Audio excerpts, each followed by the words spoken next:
પોરબંદર શહેર તેમજ ગ્રામ્ય પંથકોમાં શનિવારથી વરસાદે વિરામ લીધો છે ને હવે જનજીવન સામાન્ય થતું હોય તે પ્રકારના દ્રશ્યો છે તે સામે આવી રહ્યા છે। આપ અત્યારે જે દ્રશ્યો જોઈ રહ્યા છો આ દ્રશ્યો છે પોરબંદર શહેરના ખોજાખાના વિસ્તારના દ્રશ્યો છે।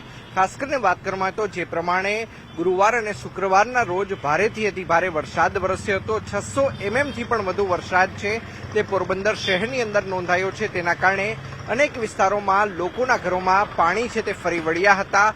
સાથોસાથ વાત કરવામાં આવે તો અનેક જગ્યાએ વૃક્ષો ધરાશાયી થવાની જે બનાવો છે તે સામે આવ્યા હતા। ત્યારે અત્યારે આપ જે દ્રશ્યો જોઈ રહ્યા છો આ દ્રશ્યો ખોજાખાના વિસ્તારના છે કે જ્યાં આ વૃક્ષ છે તે છેલ્લા 3 દિવસથી ધરાશાયી થયેલું જોવા મળી રહ્યું છે।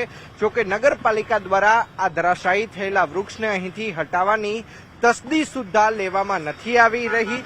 ત્યારે નગરપાલિકા દ્વારા આ ધરાશાયી થયેલા વૃક્ષને ક્યારે હટાવવામાં આવે છે તે જોવું અતિ મહત્વનું બની રહેશે। અંકિત પોપટ, ન્યૂઝ 18 ગુજરાતી, પોરબંદર।